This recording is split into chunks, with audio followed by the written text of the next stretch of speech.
நான் ஏன் நிறைய ஃபிட்னஸ் கண்டென்ட் ஒரு ஃபிட்னஸ் பற்றி ஹைப் பண்ணி போகிறேன்னா, ஒரு டைம் ஒரு ஸ்டேஜ்லலாம் பார்த்தீங்கன்னா என்னையும் எனக்கு பிடிக்காது. ஃபேஸ் வைஸும் சரி, அப்பியரன்ஸ் வைஸும் சரி, நிறைய பேர் கலாய்ப்பாங்க. எனக்கு பயங்கரமாக எங்கே போனாலும் நம்மளை என்ன சொல்லிடுவாங்களோன்ற ஃபீல் வந்துகிட்டே இருக்கும்.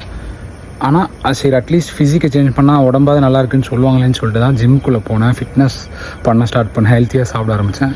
பட் அது இங்கே கொண்டு வந்து நிறுத்திருக்கு. இப்போ நான் வந்து எங்கள் வீட்டு பக்கத்தில் ஒரு கவர்மெண்ட் ஸ்கூல் இருக்குது. அங்கே வந்து பசங்க, சின்ன சின்ன பசங்க, ஒரு 20-30 பசங்க வந்து நின்றுட்டு ஜெகன்னா வந்துட்டார் என்னை ஏதோ வேறு மாதிரி பார்ப்பாங்க. நானும் பெருசானா உன்ன மாதிரி ரன்னிங்கெல்லாம் போவேன், வாக் பண்ணுவேன், டயட்டில் இருப்பேன், அந்த மாதிரிலாம் சொல்கிறாங்க. உன்ன மாதிரி நானும் உடம்பு ஏற்றுவேன். அது நல்லா இருக்குங்க. நம்ம ஒரு தப்பான விஷயத்த கற்றுக் கொடுக்கல, இப்போ ஒரு நல்ல விஷயத்துக்கு எக்ஸாம்பிளாக இருக்குன்றது வந்து ஒரு வேறு லெவல் ஃபீலு. ஃபிட்னஸ் உண்மையாகவே வந்து ஹைப் பண்ணி பேசக்கூடிய விஷயந்தான்.